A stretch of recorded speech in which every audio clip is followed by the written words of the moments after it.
I still have a dream. Trabalhadores do campo. Assim sendo, declaro vaga a presidência da República.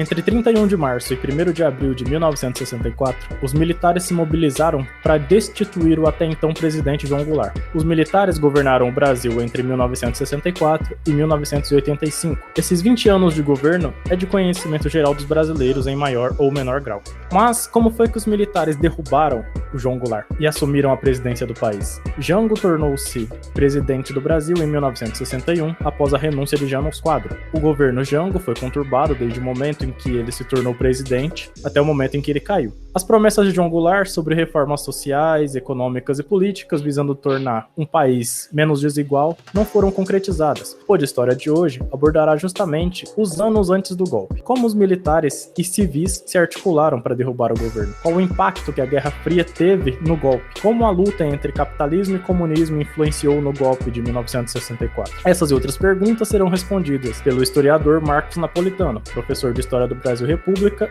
e autor do livro 1964, História do Regime Militar Brasileiro. Então pegue seu lápis, seu caderno e prepare-se, porque o Pô de História está começando.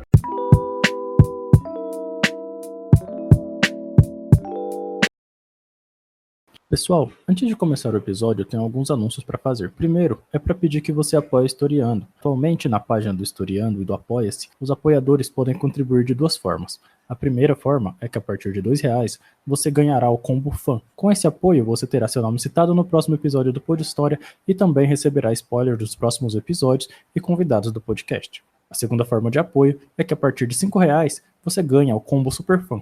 Com esse apoio, você terá todos os benefícios do apoio anterior e, além disso, receberá os episódios do Pô de História de forma antecipada, poderão enviar perguntas para os convidados do Pô de História. Em cada episódio, serão selecionadas 3 perguntas para os professores convidados. Para apoiar, basta pesquisar por apoia.se/historiando ou clicar no link na bio da página do Historiando no Instagram. Seu apoio é importante para manter o Historiando no ar. Apoie essa ideia e contribua para a divulgação da história. O segundo anúncio é para pedir para você seguir o Historiando nas redes sociais. É importante seguir, pois assim você não perde nenhum episódio do Pô de História e, além disso, o Historiando realiza postagens diárias com dicas de livros, entre outras coisas. Para seguir, basta pesquisar por historiando.ler no Instagram, Twitter ou Facebook. O terceiro e último informe é para você que escuta o Pô de História no Spotify. No canto superior esquerdo, do lado do nome podcast, tem a opção seguir. Siga o Pô de História no Spotify e a plataforma te informará toda vez que um episódio novo sair.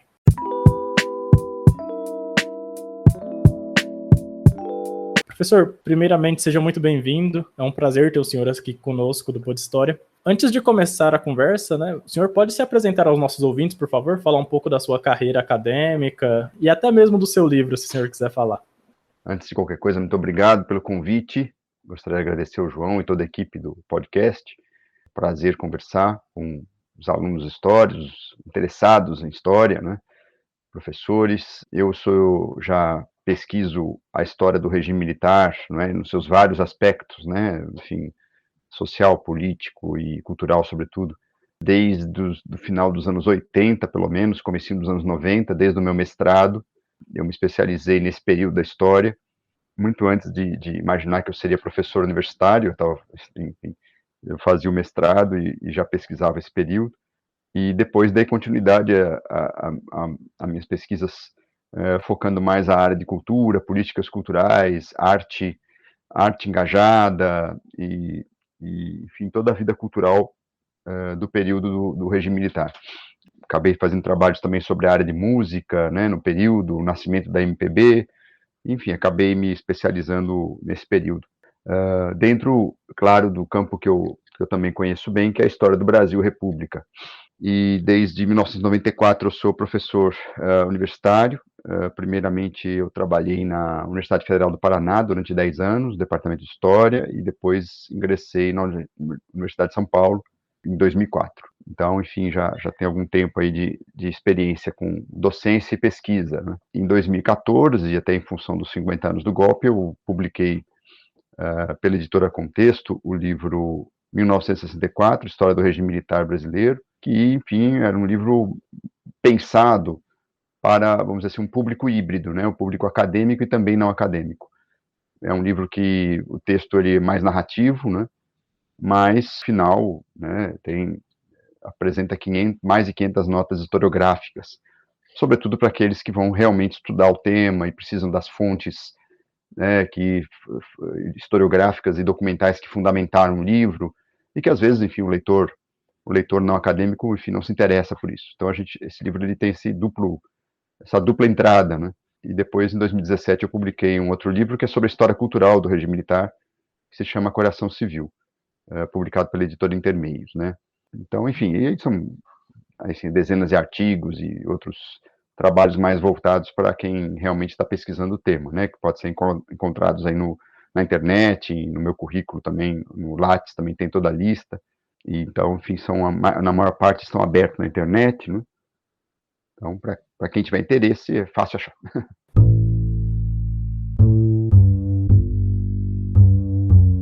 Professor, o governo do João Goulart, ele foi muito conturbado desde sua posse, né? Explique aos nossos ouvintes como foi que o conhecido como Jango chegou à presidência da República em 1961. Na verdade, as eleições da época, na Quarta República Brasileira, ou na República de 46, ou na Terceira República, para alguns, a nomenclatura desse período ainda é fruto de debates na área. Eu gosto de chamar de República de 46, enfim, o período que vai de 1946 a 64. As eleições eram eleições para presidência e vice-presidência não eram casadas, não eram por chapa. Então, o vice-presidente podia ser eleito, podia ser candidato de uma chapa X e o presidente de uma chapa Y. Enfim, as eleições eram separadas, os votos eram separados, né? E o João Goulart, ele foi eleito vice-presidente um pouco nessa situação. Bom lembrar que ele já era vice-presidente do Brasil, já fora vice-presidente do Brasil durante o período do governo Juscelino Kubitschek, e ele manteve-se como vice-presidente na chapa indicada pelo Juscelino Kubitschek, mas cujo cabeça de chapa não foi eleito, que era o Marechal Teixeira Lott, né? Ainda assim, ele foi eleito como vice-presidente para ser o vice vamos dizer assim, do presidente que era opositor ao Juscelino Kubitschek e ao trabalhismo em geral, que era o Jânio Quadros, né? Jânio Quadros também era um político que teve uma ascensão meteórica nos anos 50, final dos anos 40 e 50, sobretudo a partir da cena paulistana, né? Da cena política paulistana, um candidato também que tinha um apelo popular muito grande, ele foi eleito, só que o seu discurso combinava mais elementos nacionalistas, conservadores, podemos dizer assim. Muito crítico da questão da corrupção, né? Muito crítico muito moralista na questão dos costumes, né? E com essa plataforma ele foi eleito, ele não tinha, embora tivesse uma base sindical importante, né, ele não era propriamente um candidato ligado ao trabalhismo, à tradição trabalhista que vinha de Getúlio Vargas, que vinha, enfim, do próprio João Goulart, né? Que, por sua vez, lembremos, ele já fora ministro do Trabalho no segundo governo Vargas, né? Foi obrigado a renunciar por pressão dos militares, depois de uma crise com o aumento do salário mínimo entre 53 e 54. Bom, então ele foi eleito, mesmo não sendo candidato da chapa de Jânio Quadros. Jânio Quadros tomou posse e governou apenas durante 7 meses, né? Foi uma passagem muito intensa, né? Mas muito breve. Ele, por uma série de razões, foi perdendo sustentação política. Ele, na verdade, pertencia a um pequeno partido, né? A principal máquina partidária que o apoiava era a UDN, União Democrática Nacional, que era antigetulista, antitrabalhista, né? E, por uma série de razões, foi perdendo a confiança no Jânio Quadros. Apesar do Jânio Quadros também ser um conservador, um homem de direita, né? Não dá tempo da gente explorar aqui, é um governo que ainda, inclusive, eu acho que ainda merece muitos estudos historiográficos, né? Mas ele, enfim, em agosto de 1961, Jânio Quadros, sentindo-se isolado politicamente, renuncia de maneira surpreendente, né? Sabendo que seu vice-presidente era João Goulart.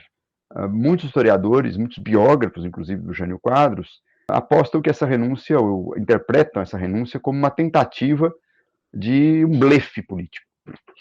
Olha, já que vocês não me apoiam, eu me retiro, mas em compensação vocês vão ter que agora resolver esse problema, que é dar posse a um presidente de esquerda, um presidente que desagradava muito os conservadores e amplos setores militares, como hoje, e obviamente no passado mais ainda, os militares tinham muita influência na política brasileira. Bom, e isso ocorreu no dia 25 de agosto de 1961, aliás, dia de soldado, né? E nas 2 semanas seguintes, o Brasil viveu um clima de tensão política, enfim, muito grande, né? Porque os ministros militares vetaram a posse de João Goulart, embora a Constituição assim o previsse. E, ao mesmo tempo, setores das esquerdas se mobilizaram para garantir a posse, para fazer valer a Constituição, né, sobretudo liderados pelo governador, então governador do Rio Grande do Sul, Leonel Brizola, que era do trabalhismo, né, ligado ao Partido Trabalhista, mesmo partido de João Goulart. Então o Brasil viveu aí até o final de agosto, começo de setembro de 1961, um período virtualmente quase uma guerra civil, né? Houve mobilizações militares, houve planos de bombardeio até do Palácio Piratini, sede do governo gaúcho. O Leonel Brizola distribuiu armas para batalhões populares. O Terceiro Exército Gaúcho, que era um agrupamento militar muito importante, não acatou, né, a decisão dos ministros militares de impedir a posse de João Goulart. Então o exército estava dividido, né? O Terceiro Exército optou pelo caminho da legalidade, né? Então o país foi tomado pela chamada campanha da legalidade e, ao mesmo tempo, muitos setores da imprensa, né, se dividiram também, né? Mas os grupos políticos, eles, enfim, tentaram achar uma solução, né, para a crise. E a solução, em grande parte, foi dar posse a João Goulart, mas retirar-lhe os poderes políticos efetivos, através da implantação de uma emenda constitucional feita às pressas, que instituiu o parlamentarismo no Brasil. Então, o presidente seria presidente, mas quem governaria seria o primeiro-ministro. Então, João Goulart aceitou essa solução, inclusive isso desagradou profundamente os brizolistas, né, e os setores mais à esquerda, né, mas o João Goulart, para acalmar a situação, ele tinha uma tendência mais conciliadora, né, acatou essa solução, tomou posse como presidente do Brasil, né, em setembro de 1961, sem plenos poderes para governar. E aí o Brasil viveu até janeiro de 1963 o regime parlamentarista.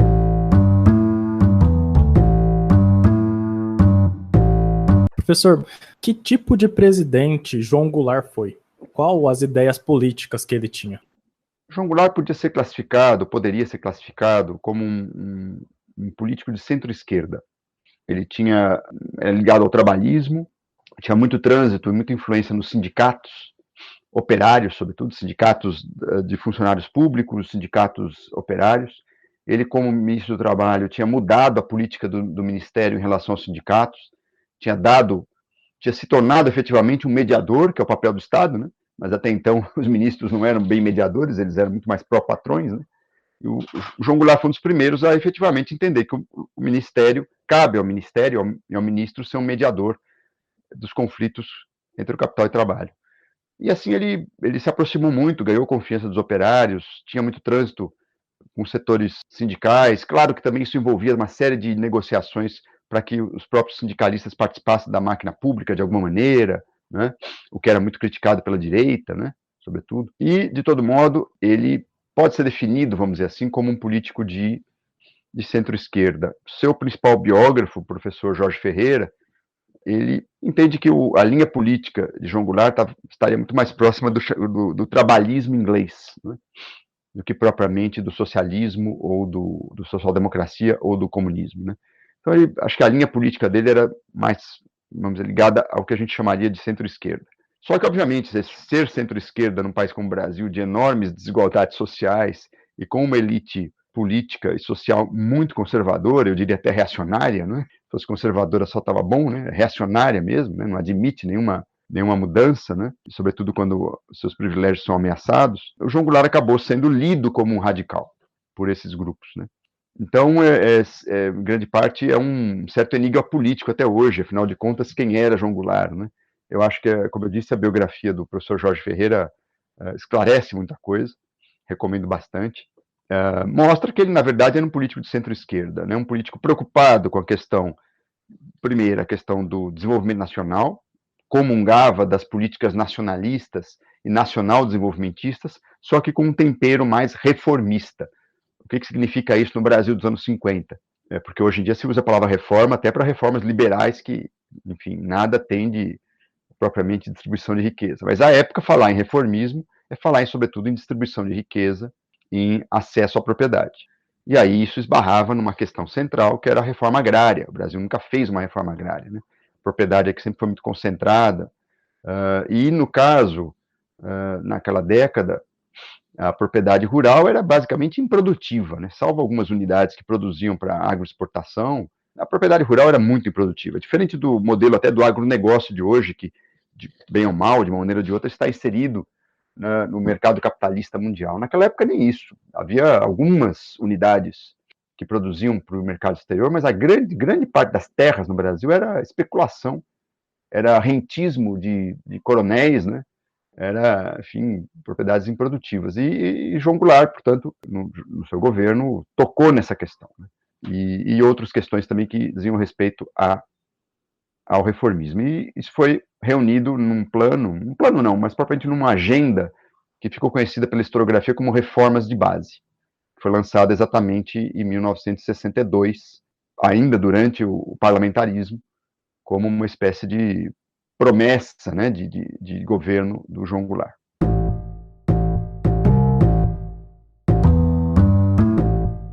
O João Goulart, ele claramente buscava realizar essas reformas, né, em todos os setores. Por que as reformas foram a base principal do seu governo?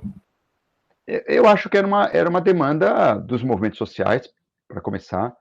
Era uma demanda de uma parte da elite nacional. É preciso entender que que eu chamo de República de 46 foi um período marcado por uma divisão também na elite, não apenas por um conflito de classes, vamos dizer assim, entre os mais pobres, os mais ricos, a elite e os trabalhadores, os patrões dos trabalhadores, os latifundiários e os camponeses, quer dizer, não só por esse tipo de conflito, mas também havia uma profunda divisão na elite brasileira.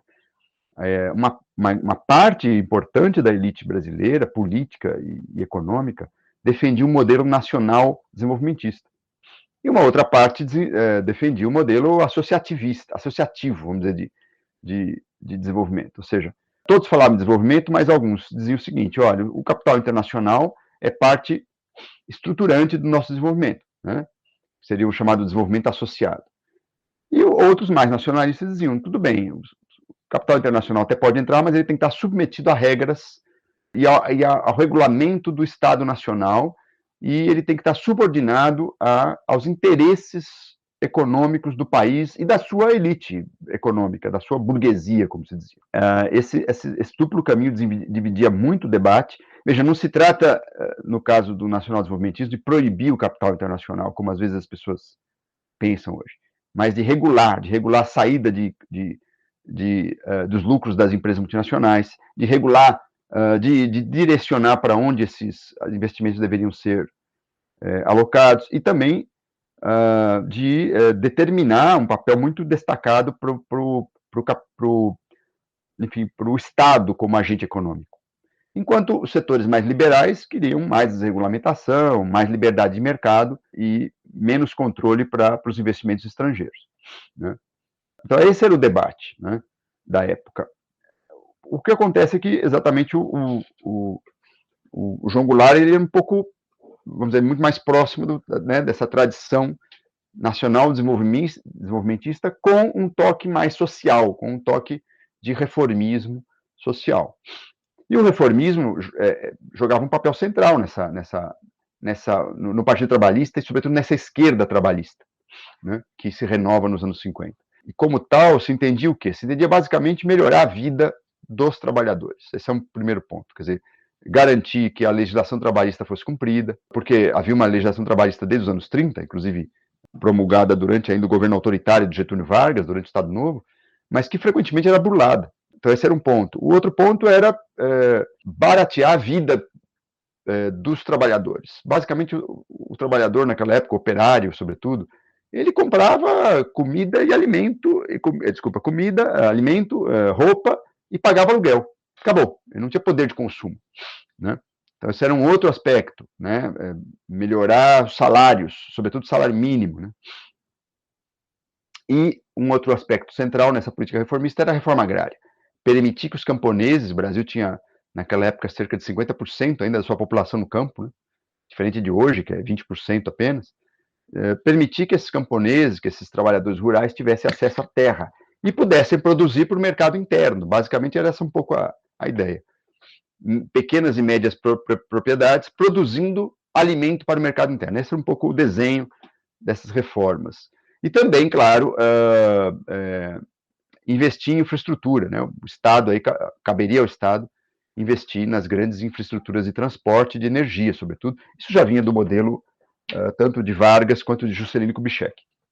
Então, o reformismo seria uma espécie de, vamos dizer assim, política para destravar, né, um incremento do mercado interno brasileiro, para dar poder de compra aos trabalhadores, para permitir que, sobretudo no campo, os trabalhadores tivessem acesso à terra, e, ao mesmo tempo, na cidade, que os aluguéis ficassem mais baratos, porque também a propriedade urbana era muito concentrada, né? O Estado não tinha uma política habitacional significativa, né? Claro que tudo isso era visto como comunismo, como subversão, como gastos irresponsáveis, populistas, pelos setores liberais e pela direita em geral, né? Então, esse quadro, essas propostas reformistas eram vistas como demagogia, como, enfim, subversão da ordem, né? E esse foi o clima, né? Sobretudo a partir do final de 1962. Essas disputas se acirraram, né? Obviamente, os setores liberais e de direita entendiam que o Estado não deveria regulamentar a economia, entendiam que o Estado deveria ser apenas um fiscalizador externo, né, do mundo econômico, dos agentes econômicos, entendiam que a terra não deveria ser dividida, né? O mercado deveria propiciar a divisão de terra, mas nunca o Estado. Se houvesse desapropriação, teria que ser paga em dinheiro. Isso também foi um tema, muita discussão à época, né? Enquanto o governo queria pagar em forma de títulos do Tesouro Nacional, isso deu muita briga também no Congresso. E, finalmente, os setores mais conservadores também demonstravam muito medo em relação às mobilizações dos movimentos sociais, que eram muito fortes à época, né? Quer dizer, talvez menos fortes que hoje em dia, podemos dizer assim, mas para a história do Brasil, em comparação com o passado, operários e camponeses demonstravam muita mobilização, né? Já a partir dos anos 50, né? E isso também causava toda uma série de inseguranças nas elites mais tradicionais e mais conservadoras.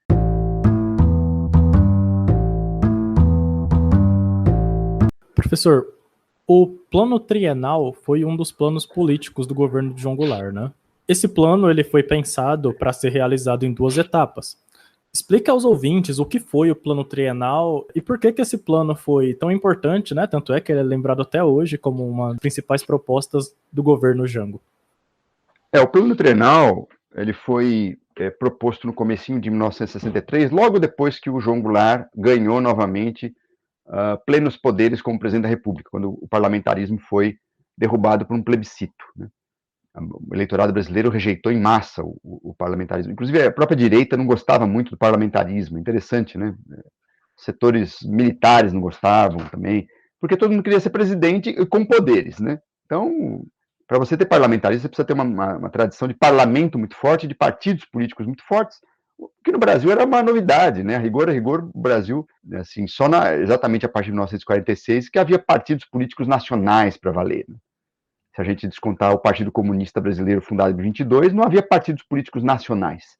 Passamos a ter partidos políticos organizados nacionalmente, ainda que com muitas regionalidades específicas, só a partir da República de 46.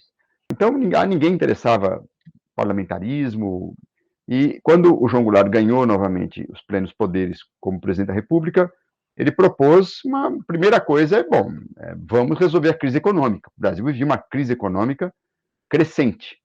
Era uma crise econômica marcada pela inflação crescente, pelo déficit fiscal, né, e por uma dívida externa considerável.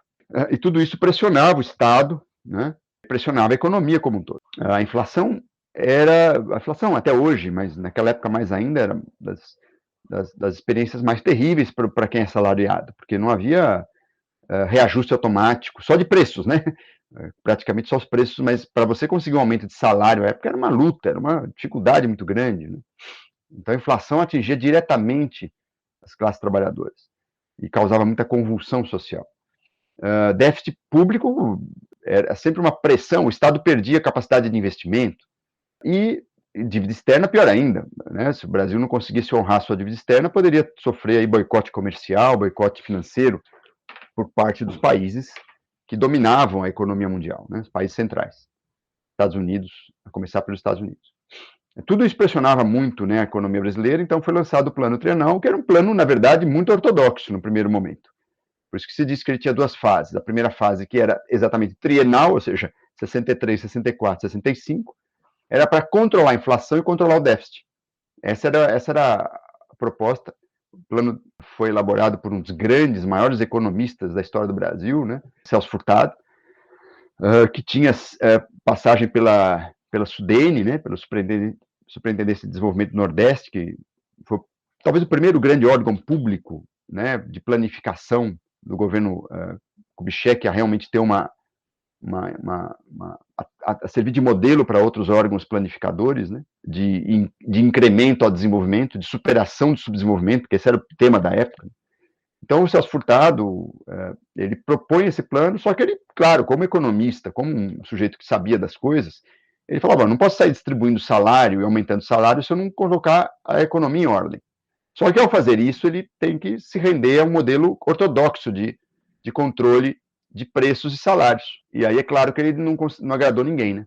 Ele não agradou, quer dizer, os empresários gostavam até do controle de salário, mas não gostavam do controle de preço.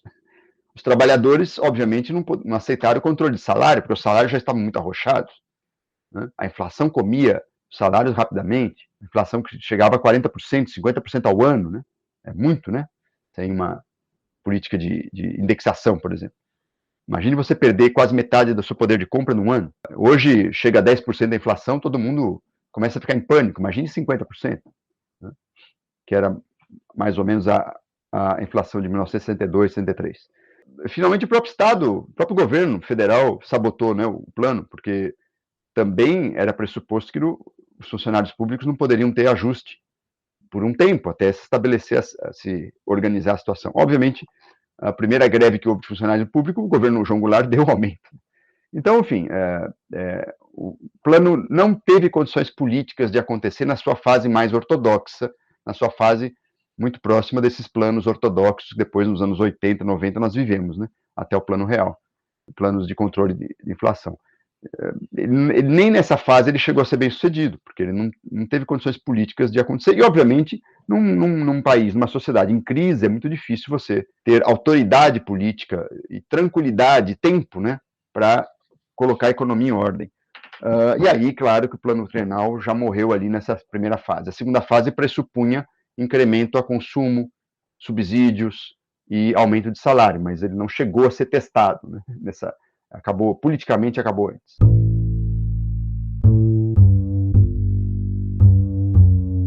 Como que a direita enxergava o governo Jango? Havia uma direita mais, por exemplo, assim, liberal, podemos dizer assim, que enxergava o Jango como um sujeito moderado, porém fraco. Ou seja, um governo facilmente engolido pelo que eles chamavam de radicais nacionalistas ou comunistas. A direita liberal viu o Jango como um sujeito, portanto, até moderado, mas que era um demagogo, né, um populista. A palavra populismo ganha muito peso nessa época, né?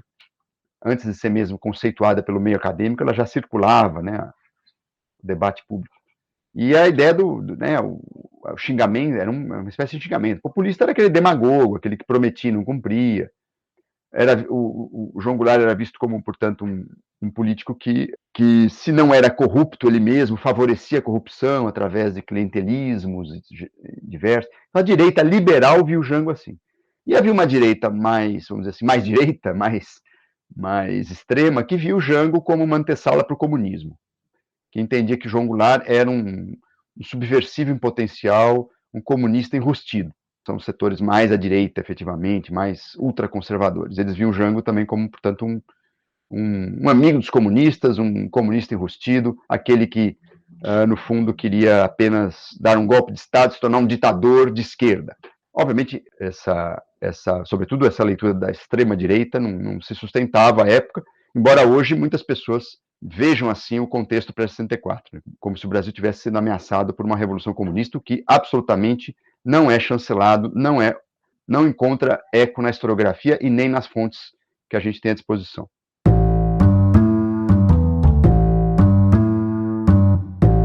Esse medo do comunismo foi um dos principais motivos para o golpe, né?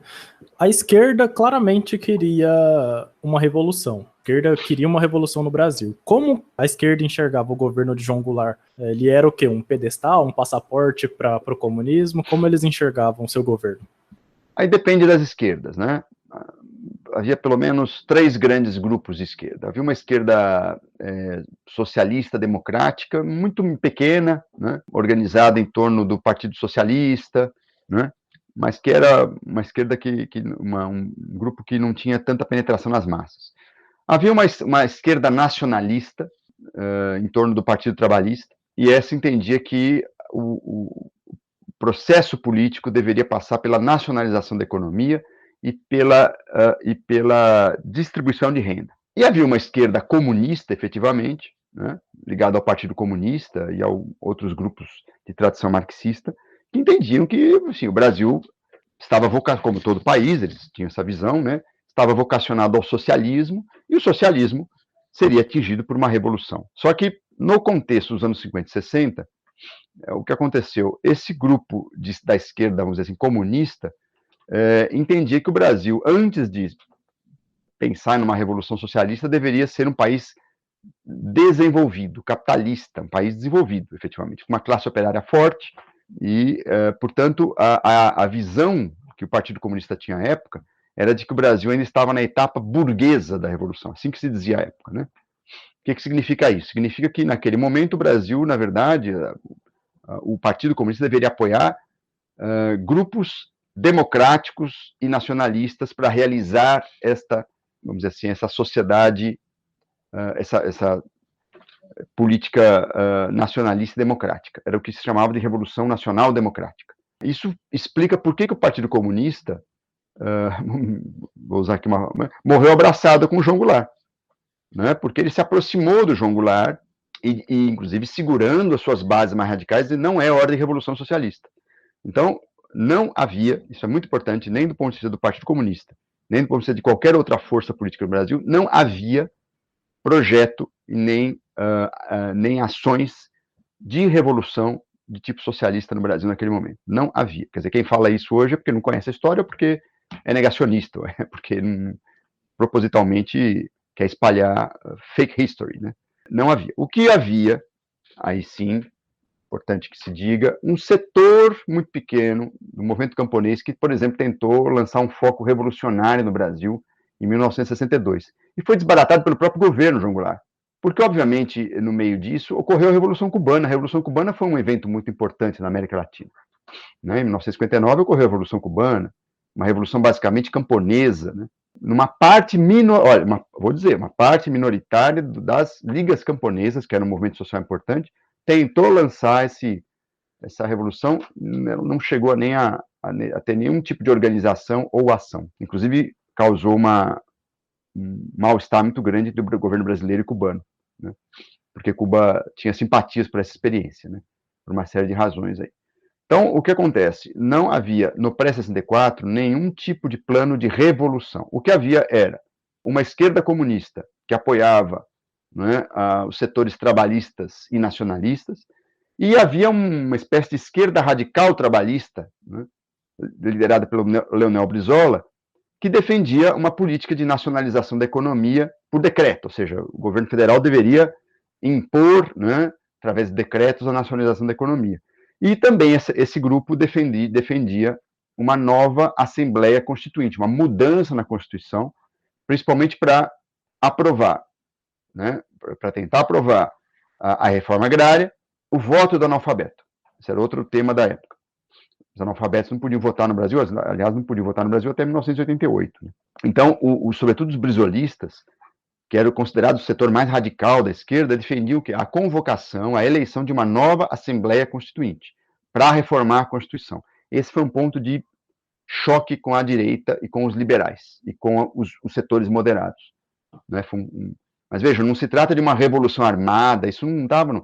A ideia era assim, o movimento popular deveria pressionar, né, o governo para a convocação de uma Assembleia Constituinte para viabilizar, através de uma eleição ampla, as reformas constitucionais. Isso não era aceito pelos setores liberais, moderados e obviamente, pela direita, menos ainda.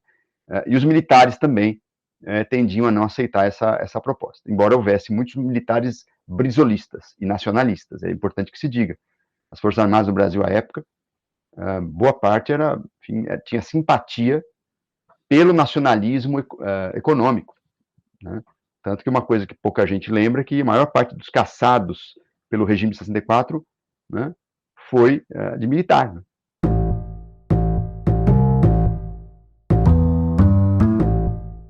A imprensa ela teve um papel muito importante, né, na queda do governo Jango. Explique para os ouvintes como que a imprensa mostrava o governo João Goulart. A imprensa ela não tinha confiança no governo João Goulart, não tinha confiança no getulismo em geral. A imprensa brasileira ela era basicamente anti-getulista, por uma série de razões.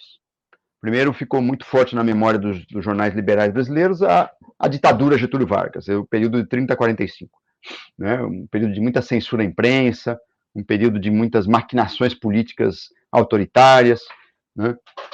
Então, eu diria que a imprensa brasileira sempre se autodefiniu como liberal, mas é um liberalismo muito oligárquico, diga-se, né, ela era anti-getulista. E tudo que se aparentava Getúlio Vargas, tudo que fosse considerado herdeiro do getulismo, era criticado e rechaçado por essa imprensa.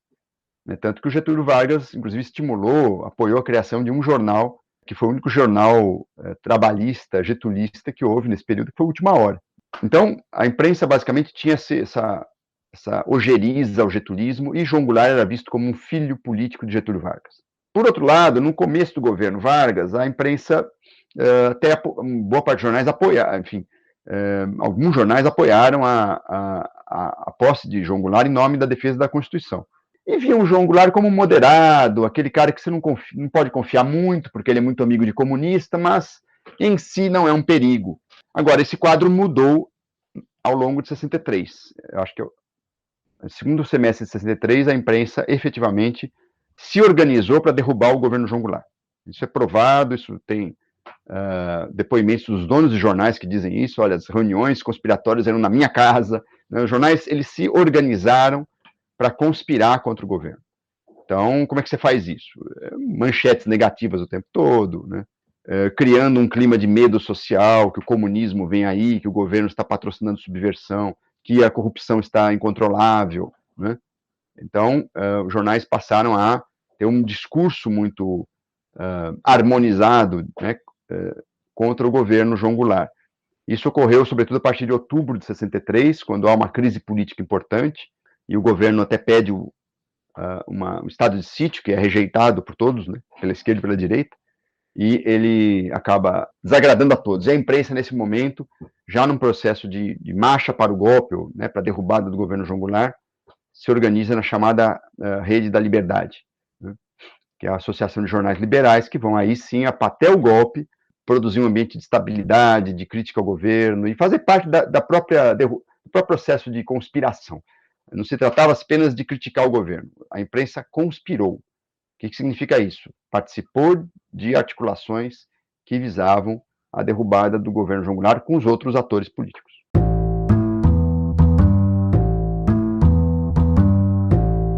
Professor, hoje sabe-se que os Estados Unidos tiveram uma participação importante no golpe, né?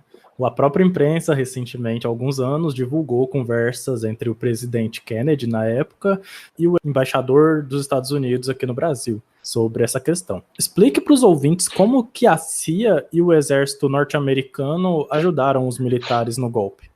Na verdade, o nacionalismo econômico, sobretudo no final do governo Juscelino Kubitschek e depois da Revolução Cubana, que, lembremos, começou como uma revolução nacionalista, não tinha nada de socialista propriamente, ou de pró-soviética. Né?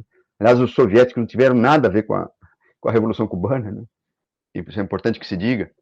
Aquele medo dos nacionalistas que os americanos tinham se tornou uma verdadeira paranoia. Né?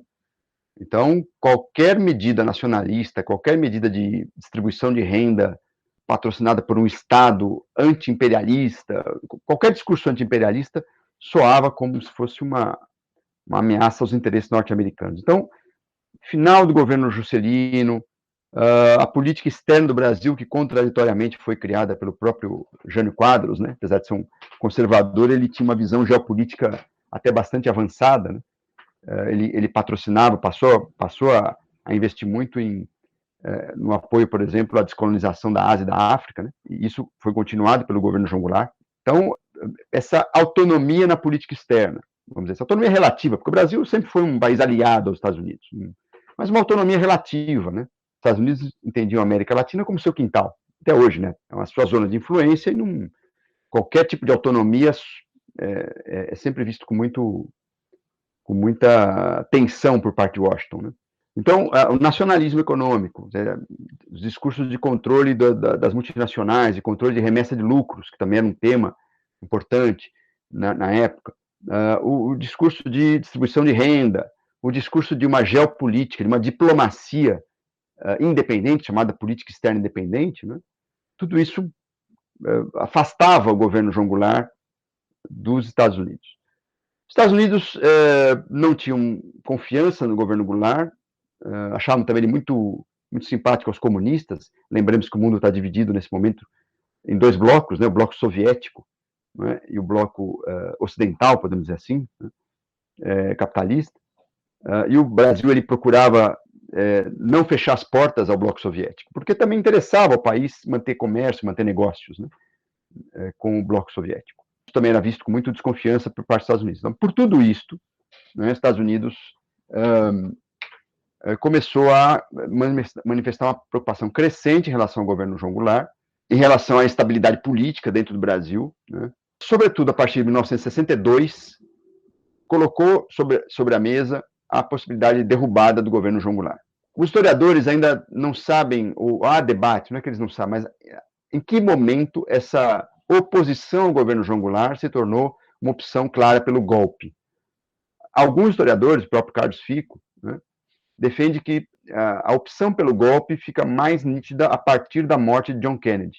John Kennedy ele equilibrava um pouco políticas de desestabilização, né, da esquerda brasileira, no poder, dos reformistas, com, né, ações mais legalistas, por exemplo, dizer assim. Mas já nas eleições de 1962, em outubro de 62, a CIA, por exemplo, se envolveu muito em financiamento de campanha indireta, né, de candidatos pró-americanos, podemos dizer assim, ou pró-mercado. Há uma documentação farta do Departamento de Estado nesse sentido, né, mostrando que o Departamento de Estado indicava quem os Estados Unidos deveria apoiar, né, e havia toda uma série de linhas de financiamento indiretas que depois, inclusive, foram comprovadas, né, através da liberação de áudios da Casa Branca, né? Podem ser vistos naquele filme O Dia que Durou 21 Anos, naquele documentário, né?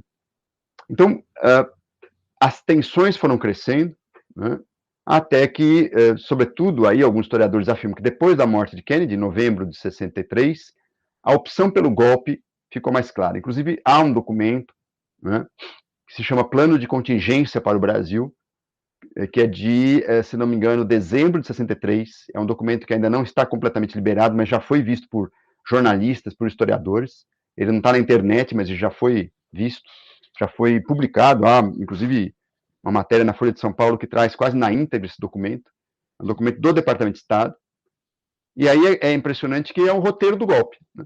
É o roteiro do golpe, né? Desestabilização, né?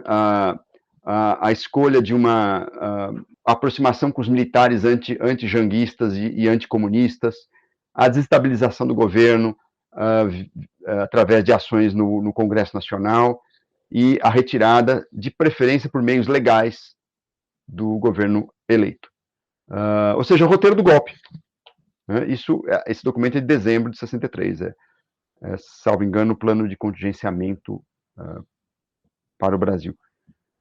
Bom, mas aí, claro, no final, virada de 63 para 64, a conspiração está no ar, né? O conflito entre executivo e legislativo está enorme, o presidente do Congresso era aliado desses golpistas, né? O senador Auro de Moura Andrade, era contra João Goulart, e o processo caminha para a crise. A própria aproximação do governo João Goulart em relação aos movimentos sociais mais à esquerda contribui para acirrar fileiras do outro lado, mas, na verdade, a conspiração já estava andando há algum tempo, antes mesmo dessa suposta radicalização do governo.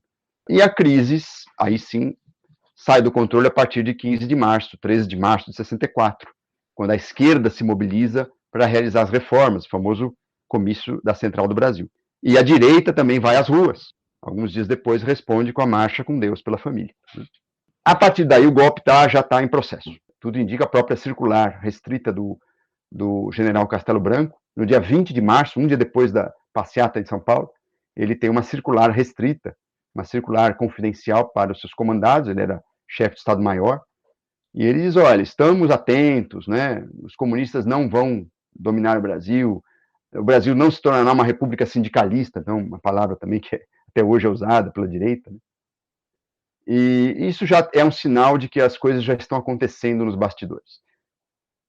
Ocorre que, aí sim, é preciso a grande articulação com a embaixada norte-americana, também era um ator político importante, ela fazia a ponte entre os conspiradores brasileiros e o Departamento de Estado americano, e ela atuava fortemente no sentido de dar uma coesão a essa conspiração, para impedir que algum aventureiro, vamos dizer assim, se lançasse contra o governo. Aventureiro, obviamente, do ponto de vista desses conspiradores, né? Porque o golpe em si já é uma aventura, né? E a embaixada vai atuar fortemente nesses dias, aí entre o dia 20 e 31 de março, no sentido de também dar uma opção política para os golpistas. E essa opção era o próprio general Castelo Branco. Há um telegrama secreto, se não me engano, de 27 de março, 28 de março de 64, em que o Lincoln Gordon diz, olha, nesse caos que o Brasil vive, um nome, uma liderança se destaca, General Castelo Branco. É um homem honrado, enfim, pai de família, cidadão de bem, né? Enfim, cidadão de bem, né? Então, o próprio Departamento de Estado investia muito nessa liderança, vamos dizer assim, que já estava, obviamente, afinada com os propósitos golpistas, né? E por que isso? Porque, na verdade, começou a haver uma corrida para quem vem, corrida pela direita para ver quem dava o golpe primeiro, né? Porque havia vários núcleos também, conspiradores. E aí vem o fatídico 31 de março, né? Que é o início dessa rebelião militar que foi inicialmente desencadeada pelo núcleo que não estava afinado à embaixada, ou pelo menos não estava tão afinado à embaixada quanto o núcleo ligado à Escola Superior de Guerra, né?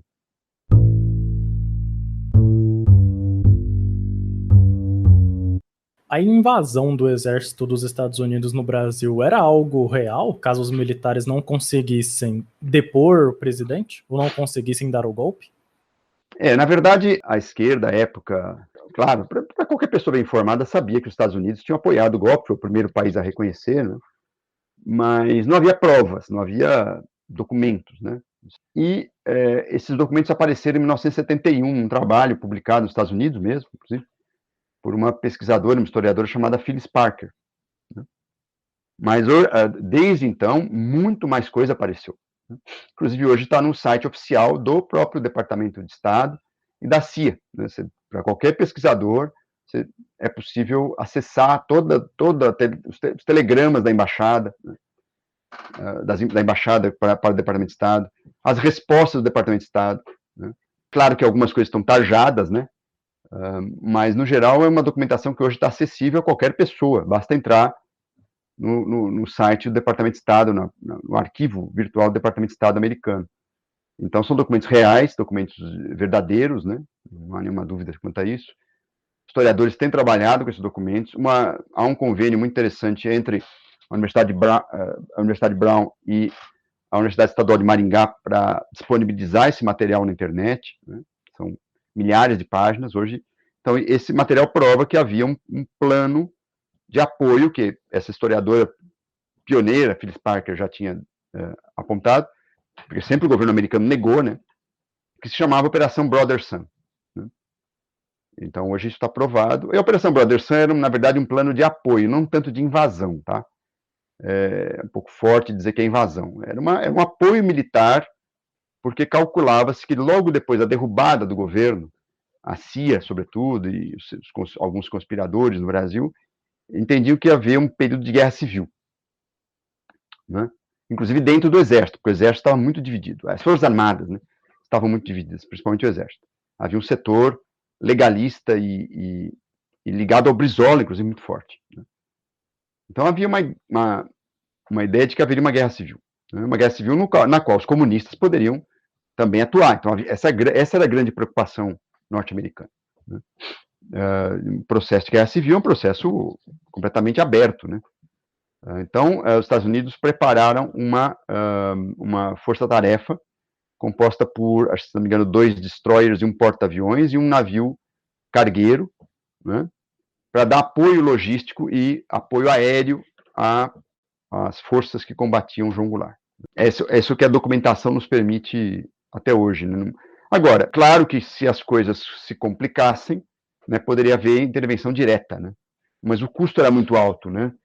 Lembremos que os Estados Unidos estavam começando a sua aventura no Vietnã, né, e se deram mal, né?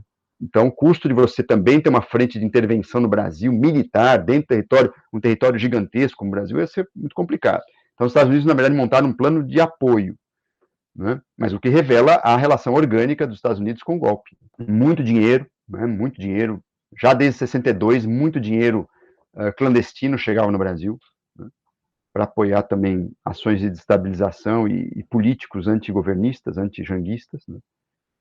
Recentemente, 2 pesquisadores, né, vamos dizer assim, de direita, também descobriram uma documentação muito interessante nos arquivos da polícia política da espionagem tchecoslovaca, né, que mostra a atuação dos serviços de inteligência do bloco soviético no Brasil. Mas eu tomei contato com esse material, né, com o próprio, mas assim, não dá para comparar, né? Ali era muito mais uma espionagem de informação, de aproximação, de tentativa até de cooptar alguns políticos e empresários brasileiros para apoiar a aproximação diplomática e comercial com o bloco soviético. Havia lá uma ou outra documentação que fala em apoio a sublevações, inclusive este caso que eu citei, né, desse grupo que tentou montar uma espécie de foco de luta armada, né, em Goiás, que foi desbaratado, mas absolutamente não dá para comparar a rede de espionagem americana e tchecoslovaca, né, e blocos pró-soviética, né, por exemplo assim. Não dá, era um desnível, eram quase tão amadores que inclusive foram surpreendidos pelo golpe, né, que raio de espiões eram esses que não conseguiram prever o golpe de Estado, né? Quer dizer, então, realmente mostra que não... Hoje, por que eu estou insistindo nisso? Porque hoje é um discurso conservador que diz, está vendo, também tinha espião soviético no Brasil. Claro que tinha.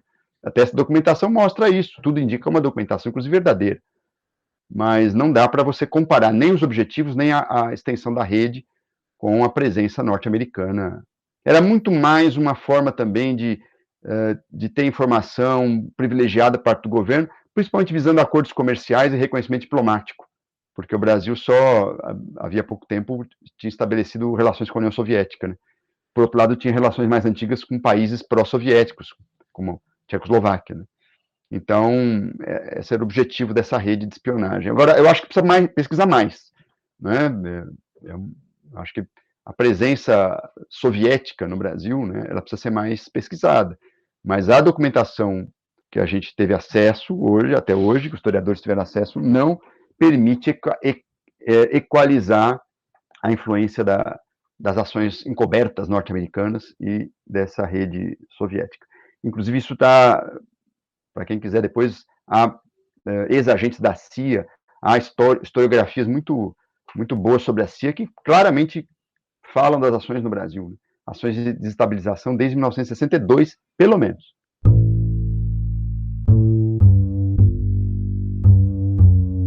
No período que antecedeu ao golpe, o mundo estava vivendo uma polarização, né, entre União Soviética e Estados Unidos, capitalismo versus socialismo / comunismo. O senhor acredita que, no meio disso tudo, o medo do comunismo por parte dos norte-americanos e do exército / civis brasileiros foi o principal motivo para o golpe civil-militar em 1964?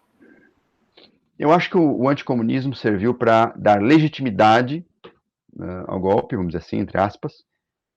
É quase uma contradição em termos, porque não existe legitimidade para golpe, né? Golpe é golpe, né? É contra a legitimidade, inclusive. Mas para justificar, vamos dizer assim, perante a opinião pública, foi importante para mobilizar a classe média conservadora, católica principalmente, né? Que tinha muito medo do comunismo, o anticomunismo era muito forte, né? Para unificar alguns militares que também tinham uma tradição anticomunista muito forte, né? Desde 1935, por conta do levante comunista fracassado nos quartéis, né? Havia um núcleo de militares profundamente anticomunista, né? Então, eu diria que o anticomunismo serviu para galvanizar esses grupos, para dar um ar de estamos salvando a civilização ocidental cristã no Brasil. Quer dizer, vamos dizer assim, para construir um discurso ideológico que cimentasse os vários grupos que atuavam contra o João Goulart, né? Desde a extrema-direita a setores liberais. Mas eu acho que a motivação real do golpe não era essa é uma interpretação que eu faço. O foco principal era o antirreformismo, ou seja, era preciso deter uma política primeiro, de protagonismo dos movimentos sociais e de aproximação do governo em relação a esses movimentos na direção de uma política reformista e inclusiva, né, para os trabalhadores do campo e da cidade. Acho que esse foi o principal medo. Havia uma leitura liberal de que a economia brasileira não suportaria essas reformas. Eventualmente, alguns liberais podiam até ter simpatia estratégica pela inclusão, né, pela ampliação do mercado, mas entendiam que esse tipo de política forçada por ações do Estado prejudicaria o lucro das empresas, prejudicaria a livre iniciativa naquele momento econômico.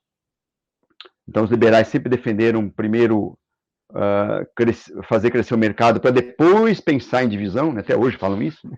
Estamos esperando até hoje crescer o mercado para dividir e sempre concentramos cada vez mais, por sinal.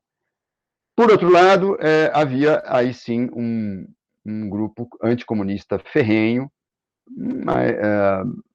mas que tinha muito, sobretudo, medo dessa sublevação das massas. Havia, como eu disse, um importante protagonismo de movimentos sociais no campo e na cidade.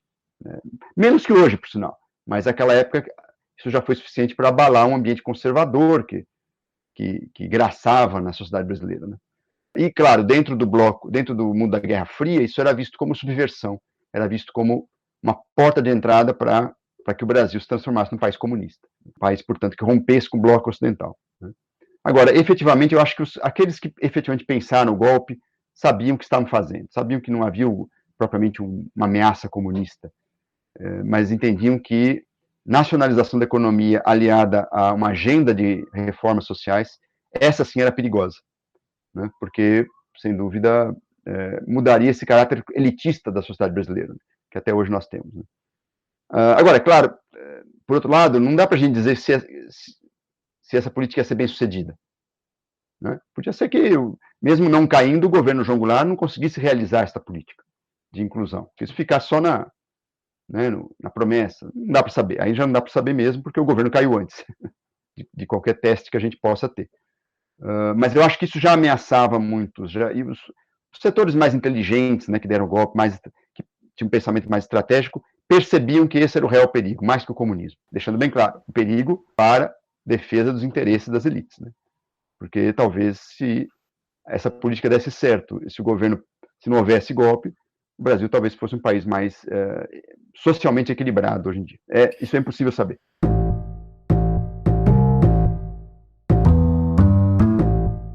No seu livro, 1964, História do Regime Militar Brasileiro, o senhor afirmou que, aí abre aspas, os reformistas e as esquerdas, em geral, não foram meras vítimas da história e de golpistas maquiavélicos, fecha aspas. Explica aos ouvintes o que a esquerda brasileira queria com as reformas a longo prazo. Era a implementação do comunismo ou era apenas uma sociedade um pouco mais equilibrada?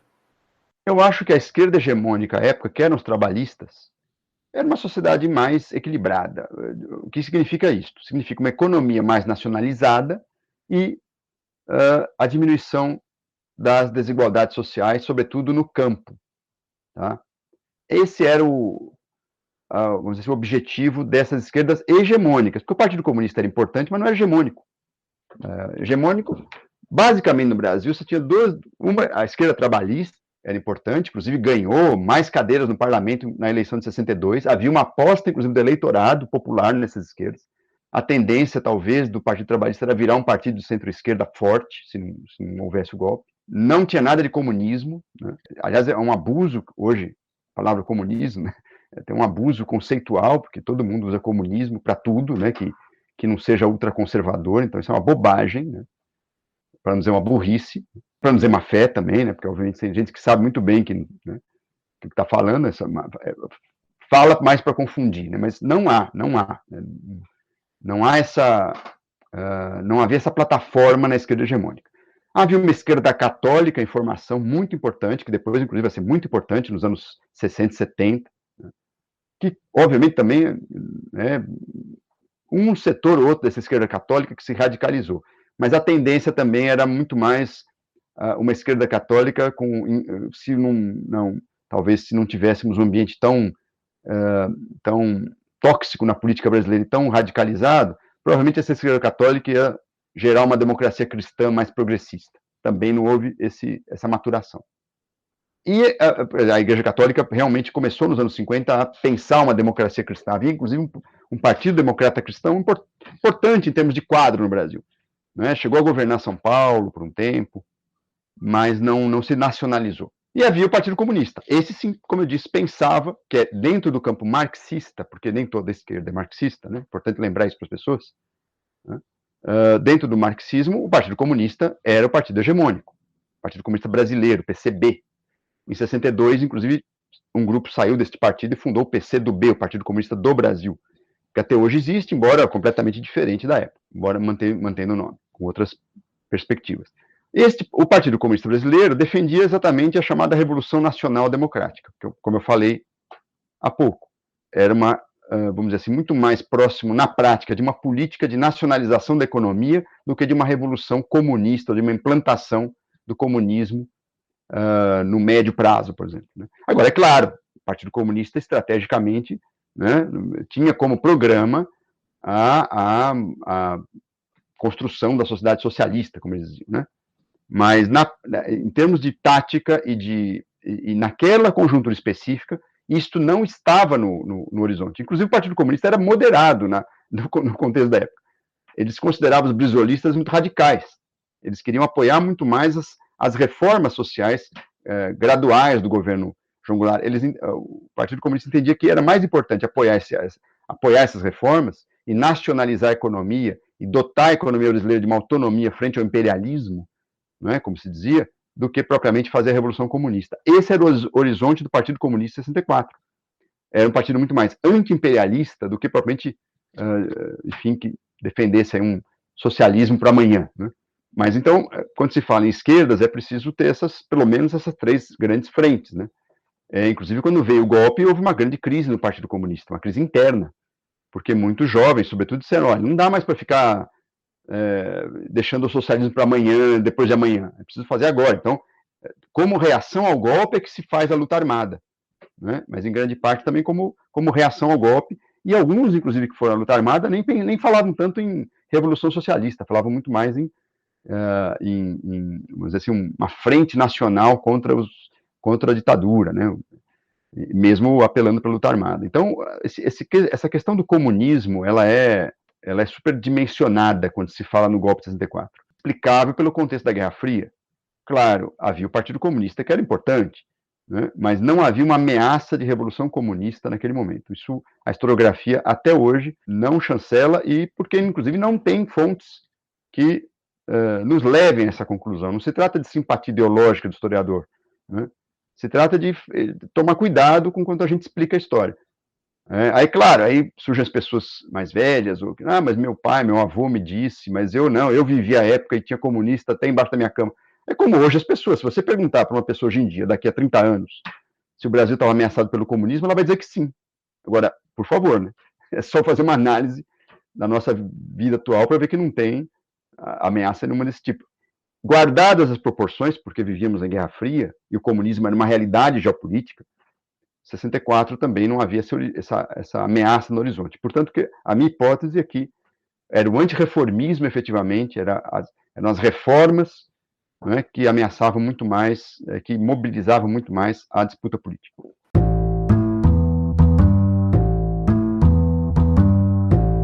O senhor afirmou que o general Olímpio Mourão quase colocou tudo a perder em 31 de março de 1964, pois ele se precipitou ao mobilizar as tropas mineiras para o Rio de Janeiro. Explique aos ouvintes como foram esses 3 dias de tensões entre militares e o governo de João Goulart. Bom, essa hipótese de que o Olímpio Mourão se precipitou é uma hipótese que corre na crônica histórica, na historiografia. Eu acho que a gente precisa de mais pesquisa a respeito. Ou seja, o que eu quero dizer com isso? A gente precisa entender um pouco mais ainda o lugar da elite mineira na conspiração geral. Há um importante livro nesse sentido, né, da professora Louise Starling, né, mas, de todo modo, nos últimos anos tem vigorado mais algo que foi, inclusive, veiculado pelo Hélio Gaspari na sua crônica, né, sobre o golpe, de que o Mourão teria se precipitado, que houve uma tentativa de deter essa iniciativa tresloucada, vamos dizer assim. Há uma coerência nisso, por quê? Porque alguns documentos indicam que o núcleo da conspiração estava querendo agir em maio, porque acreditava-se que em maio o governo ia promover várias manifestações de rua, até por conta do 1º de maio, né? Uma data importante para o trabalhismo, para o getulismo, para o socialismo, né? E em maio o governo na leitura desses conspiradores, entendia-se que a situação política ia estar tão radicalizada, né, que qualquer levante militar seria apoiado imediatamente ia ter mais apoio dentro das Forças Armadas e ia ter apoio, sobretudo, nos andares de cima da sociedade. E também, hoje, com a documentação da Operação Brother Sun, é possível saber que a frota americana, essa frota que estava sendo preparada no Caribe, estaria na costa brasileira. Então, tudo indica que a grande operação golpista ia acontecer em maio, né? Por isso é que há uma desconfiança de que a ação do Olímpio Mourão foi muito mais uma ação, se não individualizada, mas uma ação que tentou se aproveitar da crise política causada pela crise militar, pela rebelião dos marinheiros e pelo discurso de João Goulart no Automóvel Clube, né, do que propriamente uma ação orquestrada com a embaixada norte-americana. Então, essa é a hipótese que a gente trabalha hoje, claro, sempre, toda hipótese historiográfica, ela pode ser revisada à medida que surgem documentos, né? Então, um pouco se aproveitando dessa situação, né, esse núcleo mineiro se lançou, né, e criou uma situação de fato, criou uma rebelião militar. Essa foi a consequência interessante da coisa. Ao se lançar com uma coluna de recrutas, né, que eram recrutas, né, que não resistiriam ao primeiro combate, né, criou uma situação de fato, uma rebelião militar. Por isso que eu insisto no livro que 31 de março é uma rebelião militar. Não é um golpe de Estado ainda, é o começo do golpe de Estado. Essa rebelião se alastra entre o dia 1º e o dia 2, se alastra. Aí sim nós temos caracterizado um golpe de Estado, porque tudo indica que, apesar das divisões, as Forças Armadas como instituição se rebelam. Não é uma iniciativa de um general ou de um quartel, né? Há uma disseminação das rebeliões militares em vários quartéis, né, em várias unidades. Só que eu acho que o golpe de Estado, para valer, acontece na madrugada do dia 2 de abril, quando o Congresso Nacional declara vaga a presidência da República. Numa decisão absolutamente anticonstitucional, porque o presidente ainda estava em solo brasileiro, e, mais que isso, pode ser caracterizado como um golpe da mesa diretora em relação ao próprio plenário do Congresso, porque não houve votação. Houve uma manobra regimental para decretar a vacância da presidência da República. Ora, para mim, é nesse momento que se consuma o golpe. Então, o golpe de Estado tem que ser visto como um processo. Ele começa como uma espécie de rebelião da classe média, né, que vai às ruas. Ele tem o seu momento decisivo na rebelião militar, entre 31 e 1º de abril, e é sacralizado pela decisão golpista do Congresso Nacional, que inclusive essa sessão foi anulada, se não me engano, em 2014. Vejam, a própria instituição reconheceu que essa decisão foi um golpe de Estado, né? Abrindo caminho, inclusive, para legitimar, do ponto de vista institucional, a eleição do líder dos golpistas, do general Castelo Branco, né? Porque se não havia presidente da República, houve toda uma operação de fachada para supostamente, né, criar uma espécie de legalidade para o golpe, quando, no dia 11 de abril, o próprio Congresso elege indiretamente Castelo Branco.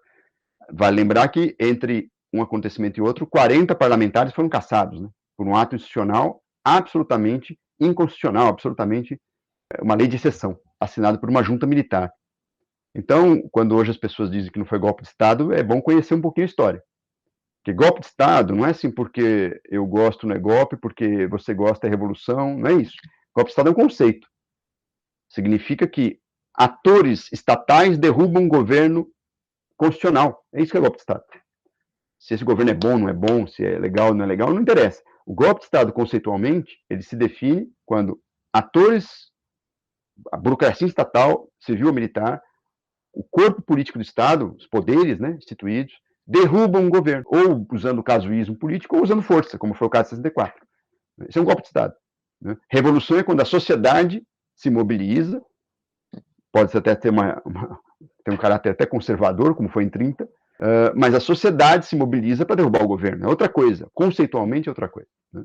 Quando atores sociais tomam o Estado, né? Claro que há também atores politicamente organizados, mas eu quero dizer, o golpe de Estado é caracterizado quando atores de dentro do Estado derrubam o governo. Isso é importante que as pessoas saibam hoje em dia, para a gente não ficar com essa discussão boba, que não é golpe, não foi golpe não, porque foi tudo bacana, porque teve eleição, porque é preciso que se entenda o conceito de golpe de Estado, né? Então, eu diria que o golpe no Brasil, ele tem esse momento de rebelião militar e tem o momento do golpe institucional, que é o Congresso decretando a vacância da presidência da República, né? E até hoje a historiografia discute por que Jango não resistiu. Essa é a pergunta que não quer calar, né? Ou por que a esquerda não resistiu, por que os golpeados não resistiram. Esse é um tema que acho que ainda vai dar muito pano para manga na historiografia.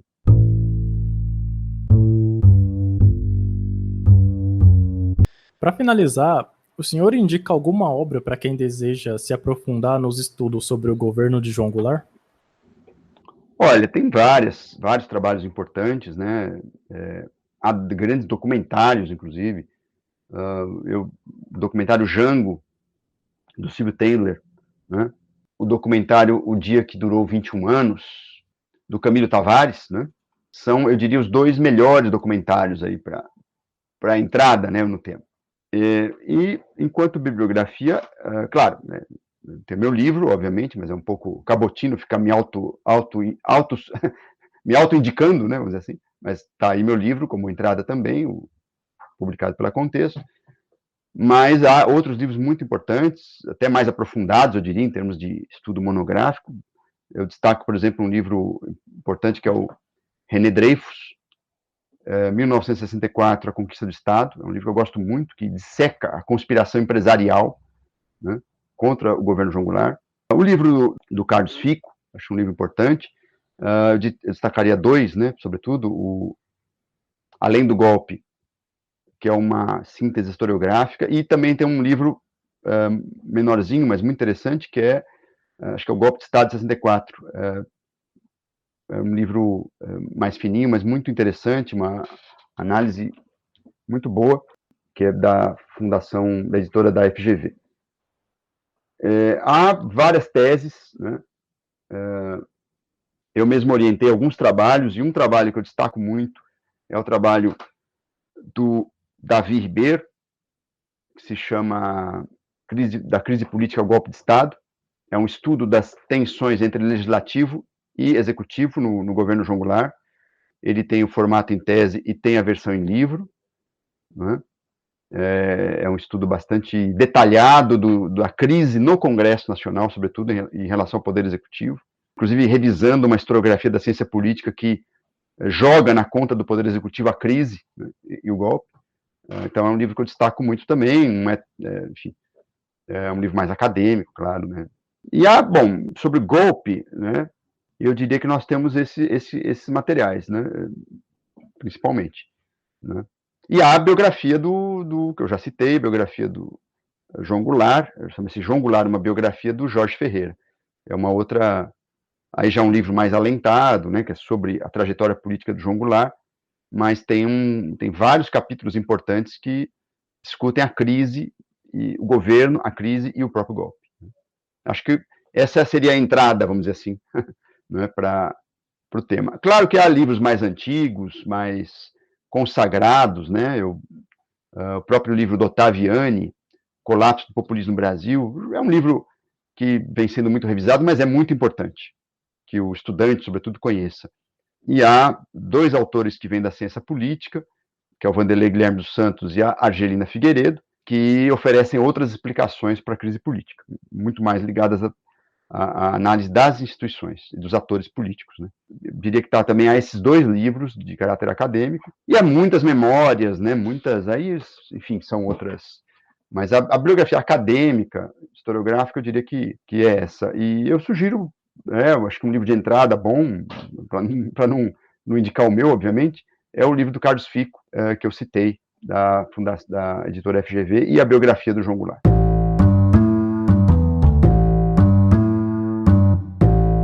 Esse foi o Pod História de hoje. Esse podcast utilizou como referência teórica o livro 1964, História do Regime Militar Brasileiro. Esse livro foi escrito pelo nosso convidado Marcos Napolitano e publicado pela editora Contexto. Obrigado, professor, pela sua disposição em falar conosco, e até a próxima.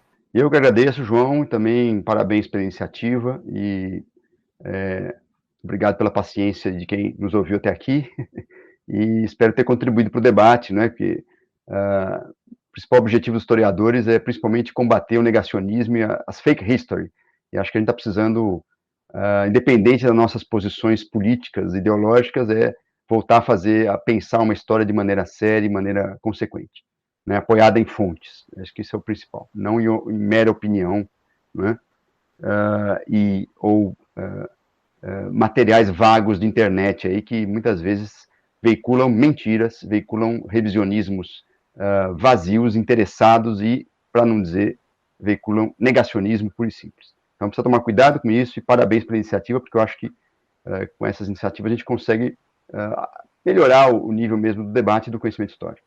Muito obrigado.